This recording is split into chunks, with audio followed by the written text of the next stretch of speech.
Bonjour à toutes et à tous, ravi de vous retrouver. Alors, vous le savez, depuis plus de 15 ans, toutes les équipes de la Clé des Champs vous sensibilisent à l'importance du monde agricole dans notre société. Et si nous sommes ici à Bastogne et précisément à la ferme pédagogique Lutreboise, eh bien, c'est pour vous faire découvrir une agricultrice passionnée qui poursuit exactement le même objectif que le nôtre. Et pourtant, cet objectif, Sylviane Weiner a bien failli ne jamais pouvoir le concrétiser. Créer une ferme pédagogique, ce n'est pas si simple. Sylviane a vraiment dû se battre pour vaincre les obstacles, à commencer par sa propre timidité. Heureusement, son combat, elle ne l'a pas mené toute seule. Solidement épaulée par ses parents et Bernard, son mari, directeur d'école, elle a fini par mettre au point un petit programme pédagogique qui a déjà séduit des centaines d'enfants.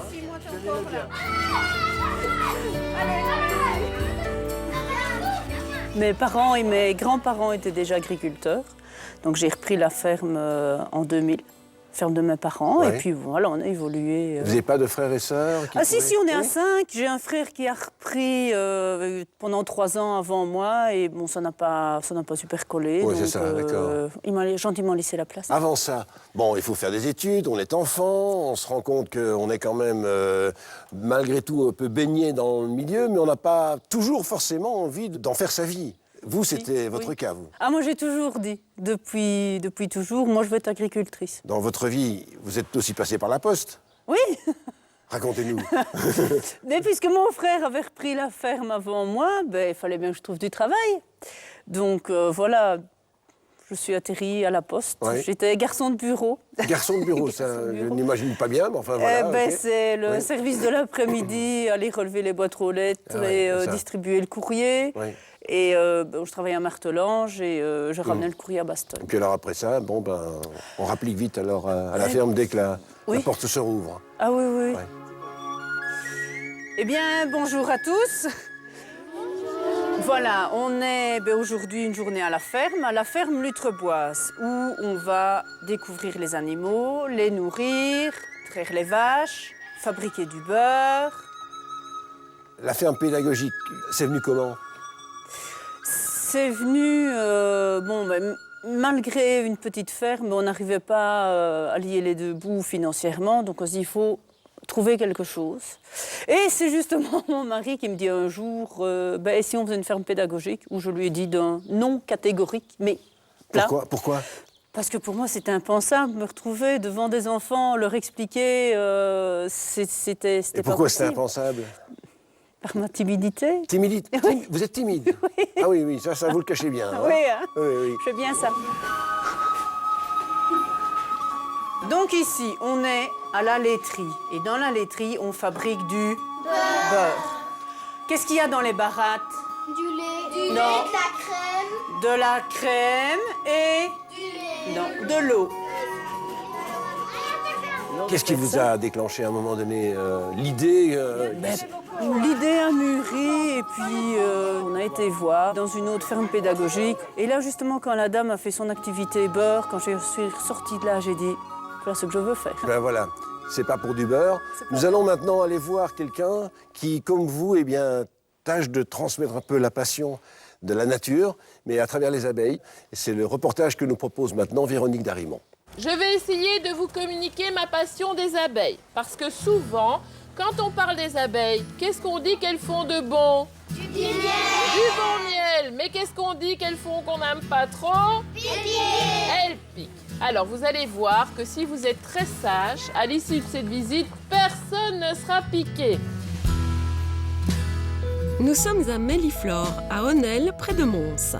Faraïl de Michel a repris cette ferme apicole il y a 7 ans sur un coup de cœur et grâce à une agricultrice Qui m'a proposé de venir déposer des ruches que j'avais déjà dans le haut pays et sur un champ de colza. Et en passant, j'ai vu les indications Méliflore, parce que Méliflore est une ferme apicole depuis, elle fête ses 25 ans cette année-ci.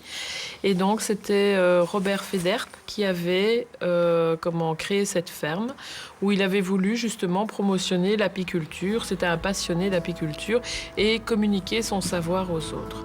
Élever des abeilles entourées d'agriculteurs, ce n'est pas toujours facile. Farah Hild a essayé d'engager le dialogue sur la question des pulvérisations. On doit vivre sur le même terrain et donc essayer de pulvériser à des moments autres. Donc, par exemple, pulvériser le soir au lieu de pulvériser la journée quand les butineuses sont sur les champs.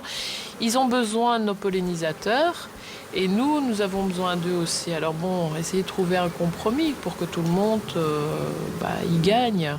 Est-ce qu'on va voir les abeilles au Lidl, au Cora, au Colruyt, au Deleuze? Dans la nature, et plus précisément où ça? Dans les fleurs. Dans les fleurs, les abeilles vont trouver deux choses très importantes pour elles. Du pollen, du nectar. Alors, le nectar, c'est un liquide très sucré qui se trouve dans le cœur des fleurs, dans le milieu des fleurs. Vous allez voir, les amis, que les abeilles ont une très longue langue, qu'on peut appeler aussi une trompe, d'accord? Et elles vont se servir de leur langue comme si c'était une paille pour aller aspirer le nectar, d'accord? On a dit aussi qu'elles allaient aller chercher du pollen. Le pollen, c'est une petite poussière qui se trouve dans les fleurs. On va tous goûter le pollen. Les enfants sont quand même pas bêtes. Ils sont tout à fait capables de comprendre ce qu'on leur raconte. Mais une fois, on utilise un mot plus simple et puis après, on remet le juste mot derrière et ils ont compris. Ils ont compris qu'il y avait une reine, ils ont compris qu'elle pondait, ils ont compris qu'il n'y avait pas de roi, et voilà. Et bon, ça c'est à leur niveau. Et ma foi, ce qu'ils auront retenu aujourd'hui, ce sera très bien.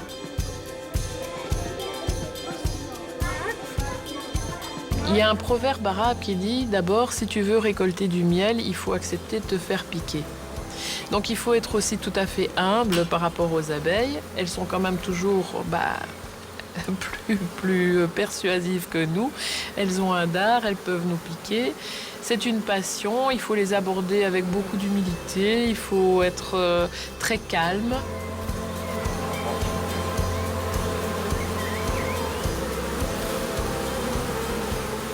Sur ce site-ci, on a une quinzaine de ruches parce que ce n'est pas le meilleur environnement et puis on a décidé de jouer la carte d'avoir plusieurs ruchers. Donc on a des ruches dans le bois de Rampemont, on a des ruches à Carnion, on a des ruches à Colfontaine aussi, on en a en Ardèche, on en a au Portugal. Comme ça, il y en a un peu partout. Et celle qui se porte le mieux, je pense que c'est celle du Portugal. Il y a moins de pulvérisation, il y a moins de... il n'y a pas que la pulvérisation non plus qui est néfaste aux abeilles. Je pense que le problème des abeilles est multifactoriel de toute façon. On va le goûter. Ouais. D'accord? T'es d'accord avec moi? En Ardèche, on peut pratiquer la transhumance. Donc ça veut dire qu'on va déplacer nos ruches selon la saison des fleurs et avec une ruche. Alors qu'en Belgique, on fait 2 récoltes. Là, en Ardèche, on va pouvoir faire jusqu'à 8-9 récoltes par an. On va porter sur le romarin, l'acacia, la lavande, le châtaignier, la garrigue, les bruyères, calune. Ce qui va nous faire une grosse diversité de miel. Et chaque fois qu'on a porté sur une floraison, on va le retirer. Et on va extraire le miel et donc on pourra avoir du miel spécifique de châtaignier, par exemple. Ça, c'est mon faux bourdon. Bon, quand ils arrivent, ils ne me connaissent pas. Quand ils partent, ils ont plein de choses à me raconter. Ils ne voulaient plus repartir. Il y en a qui veulent dormir. Il y en a qui... Voilà. Et c'est toujours... Personne ne se rend compte de ce que je vis. Et je ne le fais pas exprès. Mais c'est toujours avec beaucoup d'émotion. Moi, je trouve que c'est ce qui est la plus belle des choses, c'est quand on peut transmettre quelque chose. Bon, sur les enfants, au départ, l'abeille, ils ne la connaissaient pas beaucoup. Maintenant, ils ont goûté le miel, ils ont réalisé des choses, ils ont approché de près les abeilles. Et on a surtout démystifié aussi l'abeille qui pique. Elle pique, mais il n'y a personne qui a été piqué aujourd'hui, donc tout va bien. Et c'est vraiment... c'est une super belle journée. Mission accomplie. Voilà, tout à fait. Mission accomplie.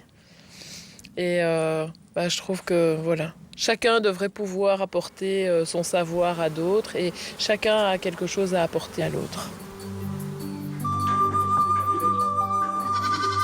Regardez ici, ce sont des grappes à souffler, des grappes soufflées, un peu comme des Kellogg's. Bernard, vous êtes enseignant, même directeur Je d'école. suis directeur dans une école d'enseignement spécialisée, ici à Bastogne. Oui. Et c'est vous qui avez eu l'idée de donner à Sylviane cette nouvelle vie, quelque part, parce que c'est un sacré changement de cap quand même. Cette nouvelle vie, oui, quelque part, c'est un peu la conjugaison de deux talents. Son talent d'agricultrice et de personne passionnée par son métier, et moi également, mon talent de pédagogue. De pédagogue, Ah oui, quand quelque même. part, de pédagogue. Voilà, on est quand même dans une ferme pédagogique. Alors, on a parlé de votre timidité. Bon, en tout cas, ça se soigne, manifestement, la timidité. Donc, il y avait au départ un peu de trac quand même. Beaucoup, beaucoup. Alors, il y a ceci.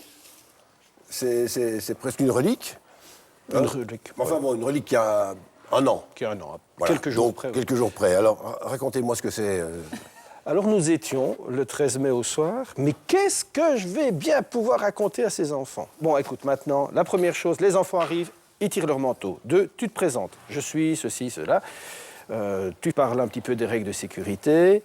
Tu envoies les enfants aux toilettes parce que c'est nécessaire. Et ensuite, ils chaussent leurs bottes et on y va. Bon, voilà, alors ici, on est à la salle de traite et on traite les vaches. Elles donnent quoi, les vaches? Du lait. Du lait, vous êtes sûr? Oui. Oui. Est-ce que le lait de la vache, est-ce que c'est le même lait que les boîtes au magasin? Non. Non? C'est quoi comme lait? Le lait de vache. Ah, c'est du lait de vache. C'est pas les mêmes vaches? Non. Mais si. Alors, est-ce que ces enfants vous étonnent? Est-ce que du fait qu'ils viennent ou de la campagne ou de la ville, ils ont des comportements différents? Qu'est-ce qui, généralement, vous surprend quand vous faites des visites avec eux? Beaucoup de choses. Ils ne connaissent plus rien, je vais dire. C'est triste, mais ils ne connaissent plus rien. Que ce soit au niveau du lait, au niveau des œufs, la viande. Ils voient la vache, oui, mais c'est pas la même viande qu'on a au magasin. Et non, ils ne connaissent plus grand-chose, même à la campagne. À qui la faute? Moi, je dirais peut-être à la vie d'aujourd'hui qui va tellement vite et qui fait qu'on ne revient pas nécessairement systématiquement aux bases, à ce qui fait que dans une vache, oui, quelque part, il y a un steak, dans un cochon, oui, quelque part, il y a la tranche de jambon qu'on va prendre le soir, dans un verre de lait, dans un litre de lait qu'on vient de traire, il y a le beurre qu'on va utiliser pour sa tartine, il y a toutes ces choses-là. Il y a une dissociation entre l'aliment, d'une part, et l'être vivant, d'autre part. Voilà. Merci Mathis. Liv. Vas-y. On appelle nos cochons généralement saucisses. Il y avait saucisses jusqu'à la semaine dernière. Il y a aujourd'hui boudin et pâté qui viennent d'arriver. C'est leur nom, quoi. C'est leur nom. Et ça donne directement aux enfants l'idée de savoir que, oui, il s'appelle pâté, c'est pas pour rien, il s'appelle boudin. C'est pas pour rien non plus. Elle s'appelait saucisse parce que la mission du cochon, quelque part, dans une ferme, c'est un peu de finir soit à l'étal de la boucherie, soit de finir dans notre congélateur. Hop, allez les filles. Ils repartent quand même avec quelque chose qu'ils ont assimilé, ou bien c'est une petite base et puis après il faut encore un peu entretenir tout ça? Je crois que c'est un début. C'est un début et... C'est aux parents à prendre le relais. Voilà. Quelque Voilà. part. Et aux enseignants aussi. On a deux attitudes en fait par rapport aux enseignants. Soit ils arrivent en ayant préparé le sujet et on a vraiment une classe et des enfants qui ont déjà appris des petites choses et qui peuvent nous aider aussi dans la découverte. Donc ils participent vraiment à la découverte de la ferme. Et à l'inverse, on a une première visite qui va induire, qui va amener des apprentissages qui auront lieu par la suite. C'est ça. Les deux méthodes Les deux se le valent font et tout à elles fait. sont Oui. tout aussi enrichissantes l'une que Ouais. l'autre. Je vous propose de faire connaissance avec un monsieur formidable. Il s'appelle Mathieu, il est retraité, il habite à Petit Rechin, donc c'est le pays de Herve. Il est passionné par les chevaux de trait et il adore le mercredi amener les enfants pour leur apprendre à mener un cheval de trait et à s'en approcher. C'est vrai que c'est assez impressionnant. On va voir ce reportage tout de suite avec Véronique Darimont. Entre Mathieu et les chevaux de trait, c'est une longue histoire d'amour. Il nous emmène d'abord à la rencontre de Jarod, son étalon de 5 ans, qui, comme le prétend le dicton, contemple paisiblement le clocher de Petit Rechin. Dans les éleveurs, quand on parle d'un beau cheval, ah oui, mais il a vu le clocher du village, je vais dire de Tirchet, ou je pourrais dire autre chose, mais c'est toujours un spot qu'on dit. Et ça veut dire quoi? Ça veut dire que ça sera un bon cheval, un bon reproducteur? C'est ce qu'on dit, mais c'est l'avenir qui apprend ça. Ses qualités, c'est quoi? C'est son tempérament, il est calme, il est patient, c'est une grande qualité. Pour un cheval de trait, c'est une grande qualité. Ah oui, oui. Oui, surtout à cet âge-là, il y en a qui sont intenables. Pour lui, perpétuer l'élevage du cheval de trait, cela passe aussi par la transmission des gestes entre l'homme et le cheval. Autant les apprendre tout petit. Alors, vous n'êtes pas seulement éleveur, vous êtes meneur. Oui, ça fait 3 ans qu'on a créé la SBL, les meneurs de Pays d'Herve. Alors, il y a des petits jeunes qui viennent apprendre parce que c'est tout différent de l'attelage au conduit à leur filet. C'est-à-dire? C'est-à-dire, leur filet, il y a une bride de mort qui va de gauche à droite du mort, donc qui remonte au-dessus du collier. Alors là, on a leur filet et on le conduit à une main, comme un débardeur, comme on faisait ici dans le Pays d'Herve. Et de l'autre côté aussi, Charleroi, dans le Hainaut aussi. Mais le nom change. Hein. Ici, on dit leur filet et là, ils disent le cordeau. Marche. N'arrête pas, hein. Tiens la plus haut. Un enfant, il a la patience, il est doux, en général, parce qu'il y en a, mais en règle générale. Mais ils ont la patience, ils parlent au cheval, et il y a une complicité. C'est tout un apprentissage. Mais les jeunes avec les jeux, la TV et compagnie, ils ne savent pas ce que c'est. Un animal, il ne se rend pas compte de ce que c'est. Et pour vous, c'est important de transmettre ça? Ah ben j'aime bien. Il faut de la patience, mais j'aime bien. Je suis récompensé. J'aime bien.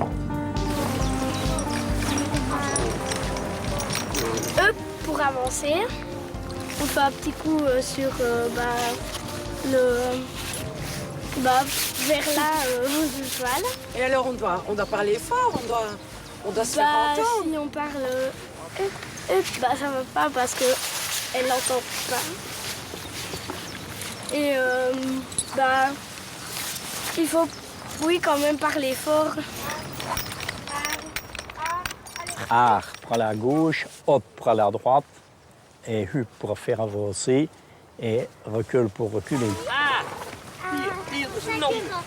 En même temps, on tire sur leur filet pour aller à gauche, on tord leur filet, on le tient tordu, et pour aller à droite, on donne des petits coups. C'est ça, il faut avoir ça dans les mains, parce qu'il ne faut pas, comment vais-je dire, se contenter de faire trembler la bride de mort. Il faut que ça aille jusque dans la bouche du cheval. C'est ça que les petits ont. Et puis il faut suivre le pas du cheval. Allez, viens! Des fois, quand le cheval part et que j'arrive pas à le revoir, c'est difficile. Et donc c'est beaucoup de travail, c'est beaucoup d'entraînement? Quand même, au début. Après, faut le caresser, lui dire que c'est bien et voilà. Allez, le ricard! Le ricard! Ah!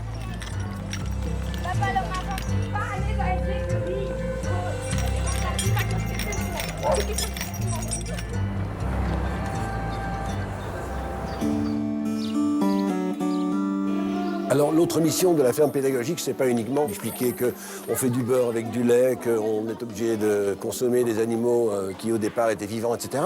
Il y a aussi la revalorisation de la perception que l'on a aujourd'hui du monde agricole, aussi bien dans les villes que dans les campagnes. Oui, On essaye que les enfants réapprennent la base des choses. Vous avez le sentiment que le monde agricole a besoin d'être encore un peu défendu Oui. par rapport à l'image que l'on en perçoit? Oui, parce que moi je trouve que on n'aime plus l'agriculture.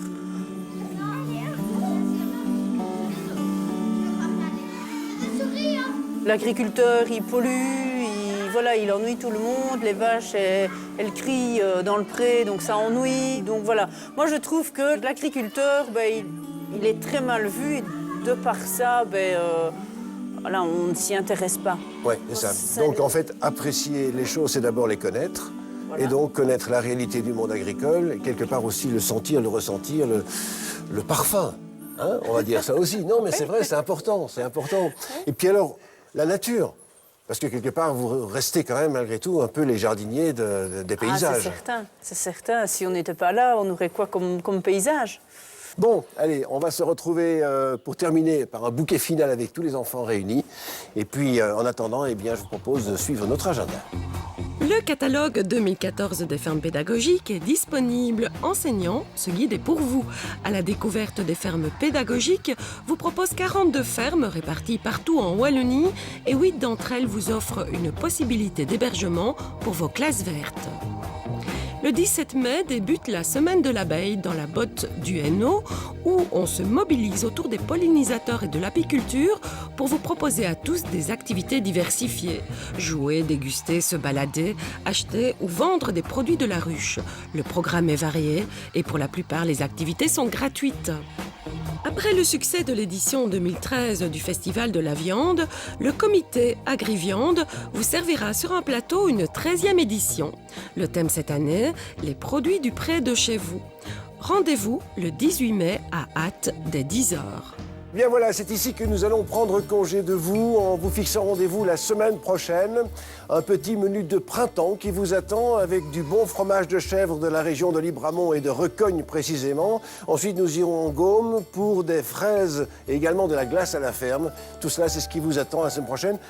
Il nous reste à remercier Sylviane et Bernard, d'accord? Et puis à vous fixer rendez-vous à une autre occasion, parce que je pense que le succès, là, il est certain, avec tous les enfants qui sont derrière nous. En tout cas, bravo et merci pour ce que vous faites et pour cette belle philosophie de transmission des valeurs de l'agriculture aux enfants. Très important, ces fermes pédagogiques.